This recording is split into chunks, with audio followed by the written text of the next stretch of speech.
dan tapi kali ini bukan aku yang mewawancarai beliau.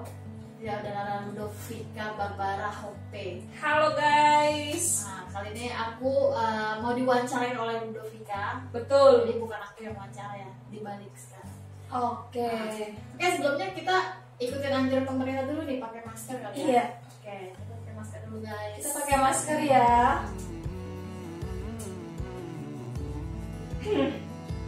Oke, lanjut kita akan semoga suara kita tetap kedengaran ya guys walaupun memakai masker. Kita langsung aja kepada Ludovika Barbara. Iya. Jadi begini, Tante Liana akan diwawancarai mengenai kisah hidup Tante Liana, peran sang pencipta di dalam kehidupan Tante Liana. Apakah Tante Liana mengimani di setiap perjalanan hidup Tante Liana akan kehadiran sang pencipta? Nah, kebetulan Tante Liana ini beragama Nasrani. Kita akan mengulik sang penciptanya Tante Liana di dalam kehidupannya Tante Liana. Jadi yang pertama, udah mau tanya nih ya Tante Liana. Agak berat ya? Iya. Tante Liana nih berasal dari keluarga Nasrani apa bukan? Ya, aku dari Nasrani. Keluarga Nasrani, berarti Ya. mama papa Katolik ya? Ya, dan mama papa Katolik dan keluarga besar kebanyakan Katolik. Oke. Keluarga besar Tante Liana itu Katolik. Ya. Nah, Tante Liana berapa bersaudara? Aku cuma ada 3 saudara. 3 bersaudara. Tante Liana anak ke? Anak pertama dan Tiga cewek bersaudara. semua. Perempuan semua. Ya. Nah, di dalam perjalanan hidup Tante nih, ketika Tante tumbuh sebagai anak dari keluarga Nasrani, keluarga Katolik, pelajaran iman apa yang diajari sama orang tua Tante sewaktu Tante masih kecil? Pastinya waktu dari kecil memang karena sudah lingkungan Katolik ya. Nah, jadi sudah dibaptis secara Katolik dari kecil. Terus ajaran-ajarannya ya seputaran Katolik semua sih. Oke, nah berarti Tante Liana dibaptis sejak Tante Liana masih usia dari balita ya teman-teman. Oke, Tante Liana kan lahir dari keluarga pasangan Katolik. Nah, ketika Tante Liana masih kecil nih, masa kanak-kanak Tante Liana waktu SD sekolah di sekolah mana nih Tante? Sekolahnya di mana? SD-nya? Kalau SD gue sekolah di sekolah Katolik di BHK Bundani Kudus. Nah, alumni BHK Grogol, kenalin nih ada Ya. temennya Tante Liana. Oke, karena Tante Liana sekolahnya di latar belakang sekolah Katolik, kita pengen tahu nih Tante Liana waktu kecil ikut kegiatan Bina Iman Anak gak? Kebetulan waktu aku itu kecil Udah ada belum tuh? sudah ada mungkin ya, cuman aku nggak pernah aktif di lingkungan waktu itu karena sekolah aku kebetulan jauh. Jadi hanya aktif di kegiatan di sekolah aja, teman kegiatan Katolik di sekolah. Oh, Jadi waktu kayak itu- bisa tuh bareng-bareng satu sekolah gitu. Nah, kalau boleh tahu dulu Tante tinggalnya di daerah mana? Aku di daerah Kedoya dulu, terus sekolahnya di Grogol dan lumayan jauh ya pada saat itu ya. Oke. Tante Liana tinggal di Kedoya dan sekolahnya di BHK Grogol. Jadi BHK Grogol itu tepatnya sebelum lampu merah perempatan Grogol, guys. Nah, oke. Tante Liana semasa kecilnya waktu duduk di bangku sekolah dasar, Tante Liana mengikuti kegiatan Katolik yang ada di sekolah BHK Grogol. Nah, ketika Tante beranjak dewasa, ketika Tante mulai masuk sebelum beranjak dewasa berarti masuk di dalam fase usia remaja. Ketika Tante duduk di bangku usia SMP, bangku sekolah SMP tuh kegiatan apa? Lagi saat itu kegiatan rohani apa nih yang Tante ikuti? Kalau SMP udah mulai banyak karena SMP aku pindah sekolah di SMP Katolik juga di Namanya? Santo Andreas. Santo Andreas.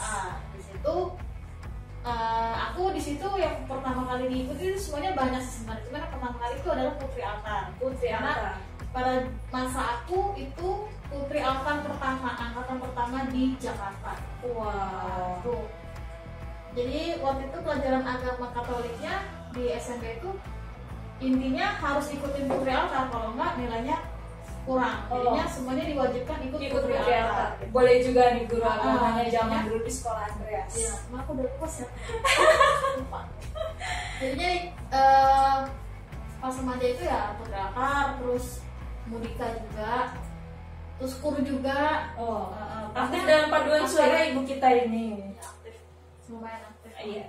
Nah, ketika transisi, berarti dari remaja kita akan mengalami masa transisi menuju ke titik-titik menuju usia dewasa, menuju 17 tahunan nih ya. Jadi ketika dari SMP menuju SMA. Ketika Tante udah di usia SMA, ada gak sih pergumulan hidup? Ada gak sih titik apa ya, kalau di zaman sekarang tuh anak-anak zaman sekarang tuh terkenal dengan istilah bully, tapi kita nggak mau ngebahas ngebulinya.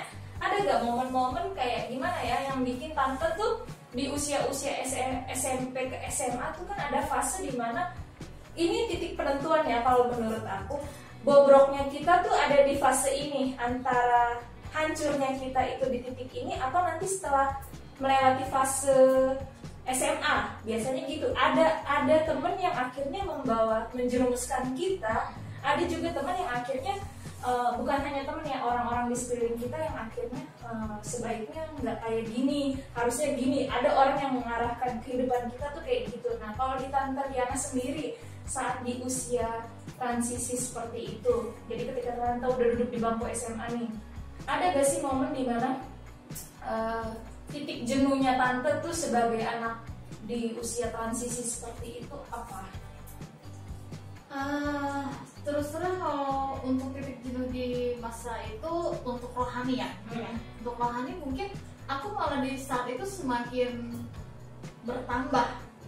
Bertambahnya ini karena apa nih? Karena aktivitas aku di lingkungan gereja, dan waktu SMA tuh aku pindah ke sekolah yang kebanyakan muslim, sekolah muslim, dan hanya 2 orang di kelas yang Katolik. Nah, di saat itu tapi tidak mengurangi iman aku, tapi malah aku justru malah lebih aktif lagi di gereja saat itu. Semua ikut kegiatan. Cuman dari untuk sisi kehidupan ada sisi terendahnya di saat itu memang. Kenapa kita? Pada saat itu pada SMP kelas 3 itu papaku jatuh sakit itu kurang lebih 4 tahun. 4 tahun. Lama. Itu papaku sakit, dimana biasanya kan nyari uang hanya dia tulang punggung gitu, jatuh sakit dan semua habis dijual, dan aku pun hampir tidak sekolah lagi, hampir putus sekolah di SMP kelas 3 itu. Cuma di situ ya berjuangnya lebih benar-benar luar biasa ya untuk mencari sekolah yang murah. Pada saat itu aku ingat banget, aku nyari sekolah sama mama itu hanya perlu uang 200.000 itu udah bisa masuk sekolah dan dapat seragam. Dan selama sekolah SMA itu aku nggak pernah punya buku. Jadinya perjuangan iman itu bukannya malah bikin aku down atau gimana, tapi malah bikin aku malah merasa sayang sama Tuhan, karena jadi diarahkan. Gitu. Jadi malah makin banyak aktivitas kegiatan, walaupun sangat titik terendah aku saat itu sangat drop ya buat seorang remaja kayak aku yang mau mengajar dewasa. Dan posisinya waktu di SMA pun aku udah, walaupun kondisi aku susah, nggak pernah punya buku, nggak punya uang jajan, nggak punya ongkos, itu malah aku yang fight dalam diri aku tuh, gue bisa mendapatkan itu dengan cara nilai gitu. Jadi di sini nih titiknya Tante Liana tetap berjuang bagaimanapun kekurangan yang Tante Liana alami, tapi Tante Liana nggak boleh down dalam urusan prestasi, apalagi soal nilai dalam dunia pendidikan dan akademis. Nah, jadi Tante Liana kan cerita tuh tadi nggak ada buku. Cara Tante Liana buat bisa berjuang untuk biar gue mesti belajar nih supaya dapat nilai lebih bagus daripada teman-teman yang lain tuh gimana? Kok bisa ya Tante Liana nggak punya buku tapi bisa mendapatkan nilai yang baik tuh gimana? Jadi gini kan, karena di SMP-nya aku sekolah Katolik yang bagus ya, Santa Andreas. Jadi setelah di SMA aku istilah sekolah pinggiran lah ya. Itu pelajaran yang di SMP sudah aku dapat, yang tadinya di SMP aku paling bodoh gitu misalnya, di SMA ini aku malah jadi juara dan jadi paling pintar gitu. Apalagi matematika. Dan guru-guru aku selalu menanamkan kejujuran. Aku selalu ngomong sama ibu bapak guru pada saat itu, saya nggak punya uang pak buat fotokopi, nggak punya uang, buat beli buku nggak punya uang, saya jujur. Jadi saya mau ujian baru saya pinjam buku kepada guru. Gitu. Wow. Jadi Tante Liana juga menanamkan nilai kejujuran sama diri Tante Liana sendiri. Nah, sebenarnya tuh di usia-usia fase-fase seperti itu kita bisa tuh jadi pribadi yang memilih untuk berbohong kepada orang tua, ditanya mau pergi kemana, pergi ke Gramedia mau beli buku, padahal nongkrong cantik sama teman-teman pulang sekolah atau nonton bioskop sepulang jam sekolah. Soalnya aku dulu ngalamin kayak gitu. Nah, Tante Liana, tadi kan udah cerita nih ketika fase-fase Tante Liana berjuang untuk mendapatkan sekolah. Tante Liana juga sendiri yang ngomong bahwa temennya yang Katolik hanya 2 orang. Ketika Tante Liana berada di sekolah non-Katolik, yang notabene-nya 98% adalah umat beragama Muslim. Nah, gimana cara Tante Liana itu bisa berbaur sama mereka, sedangkan iman yang Tante punya tuh berbeda dengan mereka. Kayak pasti kan ada perbedaan yang cukup besar ya di sekolah-sekolah non-Katolik. Yang tadinya kita terbiasa dengan sekolah Katolik itu terkenal dengan tata tertibnya yang cukup ketat. Jadi sekolah Katolik itu memang saya akui itu cukup ketat, dan karena saya juga akhirnya memilih kampus yang non-Katolik, saya pun merasa wow, cukup jomplang. Nah, Tante Liana tuh gimana bisa membawa diri Tante Liana sama mereka, dan mereka bisa menerima Tante tuh bagaimana? Mungkin kalau bisa menerima karena mungkin aku paling pintar di kelas, jadinya karena sekolahnya itu cukup sekolahnya itu nggak disiplin ya, maksudnya banyak ditinggal guru di kelas itu, ujian pun ditinggal guru, jadinya pada saat itu mereka sama aku welcome, aku tuh juga sama mereka welcome, malah kadang aku yang lebih galak daripada teman-teman yang lain gitu, karena di situ aku merasa aku orang miskin, aku nggak mau diinjek-injek gitu loh, jadi posisi kayak gitu. Cuman pada saat itu semua mereka welcome, baik sampai sekarang pun kita masih berkomunikasi gitu. Menjalankan dulu SMA ya salah satunya menghormati mereka pada saat Jumatan. Soal Jumat. Kalau soal hari Jumat itu sekolah pulang lebih cepat, dan yang cowok-cowok biasanya langsung pada ke masjid gitu kan. Nah, kita menghormati itu juga, memberikan kesempatan kepada teman-teman yang mau Jumatan. Terus kalau untuk kegiatan-kegiatan lainnya ya biasa aja sih, berbaur semua. Jadi Tante Liana nih berbaur guys. Oke. Tadi Tante Liana cerita tentang kesulitan Tante Liana saat di tingkat SMA, kita masih ngulik yang titik bagian itu. Tante Liana pernah gak sih ngerasa ketika di titik itu yang lain pada sekolah di sekolahan Katolik yang ternama di Jakarta Barat, tiba-tiba Tante dikasih kenyataan sama kehidupan ini bahwa Sang Pencipta ini lagi nguji Tante Liana ya, saat lu lagi di usia transisi dari remaja menuju dewasa, gerbang kedewasaan, malah Tante Liana justru mengalami kondisi papanya Tante Liana sakit selama 4 tahun. Otomatis perekonomian juga terganggu ya Tante. Nah, di saat seperti itu Tante merasa kecewa gak sama yang namanya penciptanya Tante nih, Tuhan Yesus?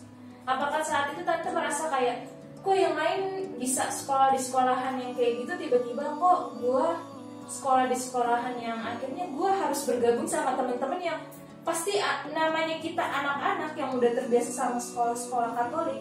Ketika kita masuk ke dalam lingkaran yang berbeda, udah bertahun-tahun yang kita ngikutin, datang pagi doa Bapa Kami di sekolah, dengerin lagu rohani di sekolah Katolik, tiba-tiba ketika SMA kita jadi mengalami perubahan itu semua kayak 360 derajat. Tante berubah dalam dunia pendidikan ya, akademisnya. Itu gimana? Tante merasa kecewa gak sih sama Tuhan Yesus? Kayak kok papa gue dibikin sakit sih, kenapa Tuhan? Oke. Awal-awal sih mungkin ada rasa kecewa. Cuma kecewanya mungkin gini, kok kondisinya sampai sesulit ini gitu. Cuman aku balik ini lebih banyak bersyukurnya. Jadi dalam peristiwa seperti itu banyak banget pelajaran yang bisa aku ambil, banyak banget pelajaran yang bisa aku terima, yang bisa aku jalanin. Ternyata aku bisa loh di titik terendah ini aku bertahan gitu. Ya Tuhan tuh masih baik sama aku, ya Tuhan tuh masih sayang sama aku gitu. Bahkan banyak orang yang membantu pada saat itu, banyak banget. Pokoknya bahkan teman-teman di gereja pun banyak yang support gitu, banyak yang semangatin, banyak yang mendukung gitu. Terus teman-teman di sekolah pun, walaupun aku nggak punya buku, aku punya apa, mereka tuh masih tetap yang biasa aja sama aku. Bahkan ada yang mau ngasih buku, tapi aku tetap nggak mau, karena aku nggak mau karena belas kasihan orang. Jadi aku mau berusaha sendiri, gimana caranya aku berusaha sampai ujian pun gimana caranya aku bisa ikut ujian gitu. Teman-teman di sekolah yang non Katolik ya kan? Sekolah di non Katolik, tapi awalnya memang berat karena merasa Muslim semua, iya, gitu kan? benar. Muslim semua, udah gitu banyak yang berkerudung, Iya, kan? betul banyak yang berkerudung. Terus jadi awal-awal memang berat. Awal-awal aku selalu mainnya berdua sama yang rekanku yang sesama Katolik karena belum beradaptasi. Tapi selama lama beradaptasi, oh ternyata mereka welcome juga ya sama aku gitu yang beragama lain. Dan aku pun harus welcome sama mereka. Pernah diajakin buka bareng datang saat lagi momen-momen puasa kayak gitu? Iya, pernah. Jadi pada saat puasa pun kita menghormati mereka, jadi kita nggak makan di saat jam istirahat. Nggak minum juga ya kan? Nggak minum juga, jadi benar-benar menghormati teman-teman yang pada puasa gitu. Kalau boleh tahu nih Tan, jarak sekolah itu waktu Tante SMA dari rumah Tante tuh dari mana ke mana? Jauh banget, bahkan aku jalan kaki pernah karena nggak punya ongkos. Sekolahnya di mana Tan? Sekolahnya itu di Tanah Abang, di Gang Harlan. Wow, rumahnya di Kedoya? Aku di Kedoya. Jalan kaki. Awal-awal tuh pernah sempet jalan kaki, terus yang kedua akhirnya aku nyari uang buat ongkos. Aku ya itu menukar pekerjaan pelajaran aku dengan ongkos sama temen. Tapi aku nggak minta uang, tapi minta dibayarin aja. Wow. Jadi dia nyontek, kasih contekan, tapi nanti pulang ongkosin gue ya. Iya. Oke. Nanti siapa aja nih, pokoknya ada gantian temen yang searah, yang satu angkot gitu kan. Jadi itu dia yang aku palakin minta. Oh, simbiosis mutualisme. Ya. Sama-sama saling menguntungkan. Mau dapet nilai bagus, ongkosin gue pulang ya. Gitu. Oke. Jadi begitu. Nah, kira-kira saat itu Tante kan bertahan hidup untuk mendapatkan ongkos dengan cara bukan mendapatkan ongkos ya, membiayai perjalanan pulang dengan cara tukeran gue tuker pintaran gue dengan ini ya. Nanti lu tolong ongkosin gue. Nah, ketika itu Tante uang jajan, aku nanya soal uang jajan nih. Mamanya Tante ngasih uang jajan nggak ke Tante? Enggak. Terus setiap hari Tante dapat uang jajan dari mana? Apakah sama dengan cara itu atau ada Jadi cara aku lain? itu ada cara lain. Cara lainnya apa nih? Jadi aku setelah pulang sekolah, kebetulan ibu haji, jadi aku ngontrak di rumah ibu haji ya. Nah kebetulan ibu hajinya itu baik sekali sama keluarga aku. Jadi selama papa sakit pun kita nggak bayar kontrakan gitu.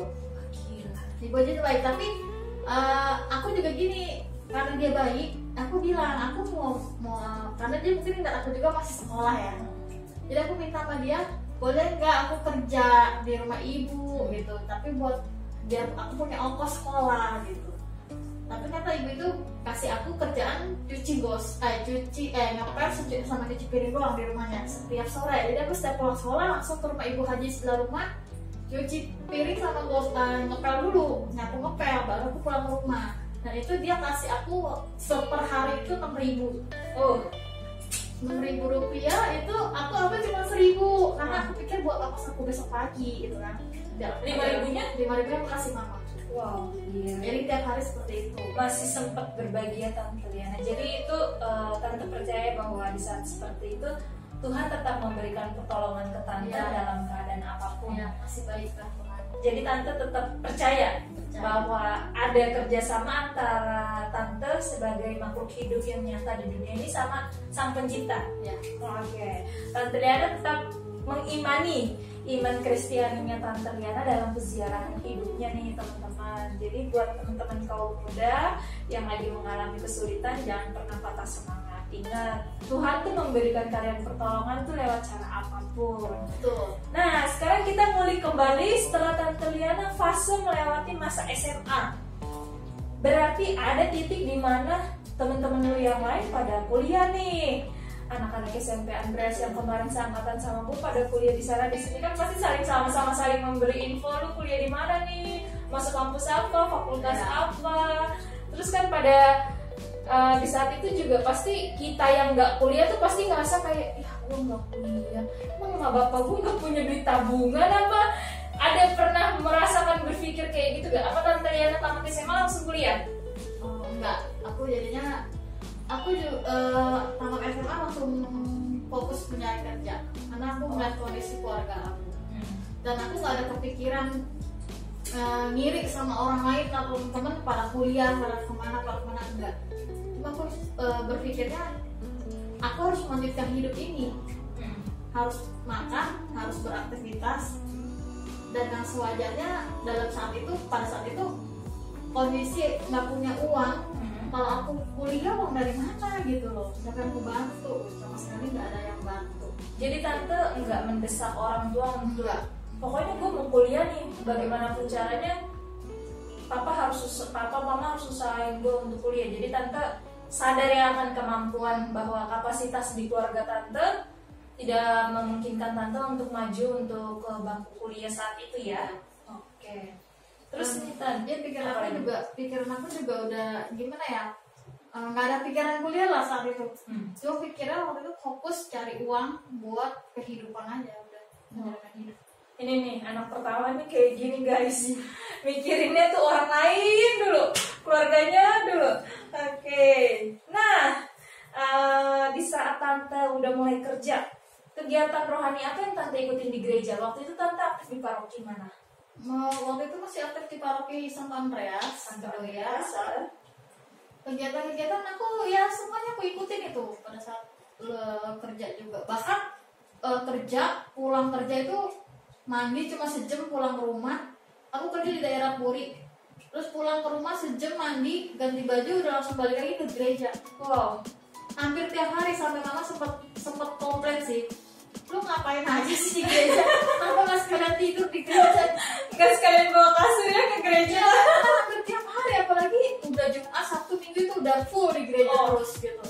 Walaupun kerja, Sabtu masih kerja sampai jam 2 itu tetap aku jam 4 harus udah di gereja lagi gitu. Sampai malam, bahkan sampai jam 12 malam. Kegiatan apa aja tuh Tante? Organisasi apa? Bisa gak Tante sebutin ada apa aja? Putri Anak kan sampai SMA ya. Terus organisasinya Legio Maria, aku ikut Legio Maria itu sampai jadi perwira, itu dari sekretaris ke bendahara, sekretaris ke bendahara lagi gitu. Diputar-putar terus sampai berapa tahun aku lupa ikut Legio Maria. Selain Legio Maria, terus PDKK OMK, itu ikut juga. Terus evangelisasi juga ikut. Wow, udah ikut camp. Ya, Sekina juga ikut pernah. Nah, terus apa lagi ya, kegiatan kayak seminar kayak itu semuanya aku ikutin yang berhubungan dengan orang muda gitu. Jadinya aku seperti mencari ilmu terus gitu di dunia Katolik ini. Aku kayaknya aku masih butuh apa sih yang aku masih kurang gitu. Kayaknya aku masih butuh terus gitu, kayaknya nggak ada henti-hentinya aku ikut kegiatan itu masa gitu. Oke. Nah, ketika Tante ngikut kegiatan rohani, jadi kan berarti waktu yang dihabiskan sama Tante Liana nih di tempat kerja dan di dunia kerohanian, kegiatan di gerejanya teman-teman. Nah, ketika Tante ikut kegiatan rohani di gereja, ada gak sih kayak ketidakcocokan di antara Tante dengan teman-teman yang lainnya di gereja? Nah, cara Tante menghadapi itu tuh gimana? Apakah Tante pernah kayak ngerasa saat kita lagi aktif-aktifnya di gereja kan pasti secara tidak langsung semakin banyak umat yang mengenal kita, otomatis akan semakin adanya perbedaan sudut pandang. Nah, ketika ada perbedaan sudut pandang itu kan pasti ada titik di mana ketika kita melakukan suatu action atau aksi nyata yang misalnya nih, gue udah punya planning mau ngelakuin ini, tapi gara-gara kejadian yang kemarin sama si om tante yang itu atau sama si teman-teman yang itu, akhirnya bikin gue jadi kayak kepikiran, jadinya kerjaan yang ini tuh jadi kayak skip gitu loh Tan. Pernah gak ngalamin kayak gitu? Kayaknya gak pernah ya. Aku selalu berjalan aja gitu, nggak pernah yang kayak punya masalah seperti itu sih. Oke. Jadi gini guys. Jadi orang tuh jangan nggak baperan kayak gini nih. Jadi nggak gampang diseriusin. Oke. Nah, kita mau masuk ke dalam pertemuan Tante Liana sama jodoh hidupnya Tante Liana nih. Kan dengar ketemunya di gereja ya Tan? Enggak. Apa di mana tuh? Kita pengen tahu nih. Kok Tante Liana bisa ketemu Om Bambang? Apakah di situ ada Tante juga berdoa gak sih? Kayak misalnya nih, saya nih si pewawancara kan udah di usia-usia seperti ini, berdoa juga gak sih sama Tuhan? Tuhan, gue udah di usia seperti ini, gue mau minta jodoh dong, kayak gitu gak sih Tan? Jadi gini, karena aku merasa aku tuh susah ya. Nah, itu aku susah banget jadi orang paling miskin lagi dan teman-teman di gereja pun aku ngerasa aduh aku merendah gitu ya, karena jadi pendiam juga gitu pada saat ngumpul, pendiam nggak banyak ngomong, tapi kalau diajak ngomong ya ngomong gitu kan. Nah jadi pada saat itu aku juga udah pindah kerja ceritanya. Udah nggak di Puri lagi nih ya kerjanya? Masih di daerah Puri, masih di daerah Puri. Beda perusahaan. perusahaan. Nah pada saat itu perusahaan aku itu memang perusahaan yang bergerak di dunia hiburan. Nah itu dia dimana aku di situ pulang tutup jam 10, tetapi aku bisa pulang sampai jam 12 karena kan aku administrasi dan pembukuan juga, jadi itu tutup aku harus hitung pemasukan berapa segala macam. Nah berjalan dengan itu aktivitas kegiatan aku di gereja aku tetap jalanin juga gitu, karena khususnya di hari Sabtu Minggu aku minta dispensasi karena bosku juga orang Katolik, jadi aku minta dispensasi pulang bisa ke gereja sebentar, bisa aktif di legio sebentar gitu. Nah pada saat itu ketemunya ya di tempat kerja sama suamiku, karena ceritanya aku pulang Legio Maria, aku perwira karena waktu itu aku kalau nggak salah lagi menjabat sebagai apa ya aku lupa, disuruh bertanggung jawab untuk membersihkan Bunda Maria, patung Bunda Marianya. Nah, di gereja atau enggak dibawa pulang. Patung dibawa Bunda pulang. Maria yang buat berdoa di Legio Maria itu harus dibersihkan, digantian bawa pulang. Siapa yang bawa taplaknya, siapa yang bawa ini buat cuci. Oke. Nah pada saat itu aku kebagian bawa patung Bunda Maria gitu. Nah itu aku pulang langsung ke kantor ceritanya. Jadi aku pulang langsung ke kantor. Pas pulang kantor aku harus gendong Bunda Marianya itu lewat di depan tamu-tamu di tempat kerja aku. Nah, ya tiba-tiba aku memang ada satu orang yang ngeliatin aku sampai muter dari aku jalan dia sampai nengok gitu kan. Aku nggak peduli dengan tamu-tamu gitu kan. Penting aku datang ke kantor, masuk kantor gitu. Udah aku di dalam kantor. So, tiba-tiba anak buahku yang di depan telepon ke dalam, Bu ini ada yang mau tanya-tanya gitu. Aku tanya Lampu hijau guys. Tanya-tanya apa gitu, tanya apa? Tentang apa gitu, tentang pekerjaan nanti aku keluar kan. Enggak, katanya tentang tadi ibu bawa apa gitu. Nah aku bingung dong. Aku ingat ya aku bawa patung Bunda Maria. Dan akhirnya aku pulang besoknya dia ternyata masih di situ lagi. Datang lagi nih ya. Datang lagi. Jadi setelah itu dia hampir tiap hari datang. Cuma ya, nungguin aku di depan kantor itu, pintu kantor aku. Waktu itu belum nanya ya nama kamu siapa belum ya? Belum. Dia udah tahu nanya sama karyawan aku. Udah nanya. Oke, boleh juga nih Om Bambang. Ya udah saya baru berkenalan, baru ketemu, baru gimana, baru ke gereja bareng. Akhirnya ke gereja. Ternyata orang Katolik juga, ternyata aku takut kan. Ya kemarin aku takut orang muslim kah, apa orang yang berbeda agama, Buddha kah, atau ternyata dia Katolik juga gitu. Puji Tuhan. Nah terus ada yang lucu juga guys. Apa tuh? Karena aku tuh dulu berdoanya itu mintanya sama Tuhan itu sama Bunda Maria itu aku maunya orang Katolik, terus yang Chinese, terus sih gitu kan. Yang sih aku nggak mau yang lain-lain, Bunda Maria aku maunya yang Chinese pokoknya gitu, Katolik pokoknya. Nah itu udah tahun-tahun aku berdoa seperti itu dari mulai lepas SMA ya. Nih buat yang para single-single di sana, tetap berdoa, tetap berpengharapan sama Sang Pencipta. Nah, tapi ada tapinya. Apa tuh? Tapi pada akhirnya di titik saat aku lemah gitu, aku menyerah. Akhirnya aku berdoa begini. Ya udah deh Bunda Maria, nggak apa-apa deh, orang apa aja deh, yang penting Katolik. Nah jadi aku mulai orang Jawa, tahu gak guys? Wow, Jadi Jawa. Karena aku doanya tuh, makanya waktu di deketin itu aku nggak mau, karena aku pikir dia orang bukan orang Cina, bukan orang yang aku pengen, gitu. Bukan, takutnya berbeda keyakinan ya kan. Terus juga nggak mau, aku maunya orang Cina kan, orang Chinese kan. Aku punya orang Chinese gitu. Ternyata yang deketin kok ini, ternyata orang Jawa guys datangnya. Mau menikah. Jadi Tante Liana juga melakukan devosi melalui Bunda Maria. Ya. Nah, ketika Tante Liana deket sama Om Bambang, Tante Liana ada diskusi gak, ada kontak antara Tante sama Bunda Maria atau Tuhan Yesus gitu, kayak bertanya sama Pencipta, bener gak dia orangnya yang emang Tuhan titipkan buat saya buat jadi teman pendamping hidup saya sampai nanti mau memisahkan? Tante ada berdiskusi itu bersama Tuhan atau ada bahwa Oke guys, masih banyak lagi obrolan-obrolan kita yang seru-seru, yang menarik ya. iya betul. Jadinya akan bersambung ke Part yang kedua. Jadi saksiin terus, ikutin terus obrolan kita yang mengulik hal-hal yang lebih baik lagi. Oke? Terima kasih untuk teman-teman yang sudah menonton di part pertama. Tuhan Yesus memberkati. Sampai jumpa di part kedua. Terima kasih.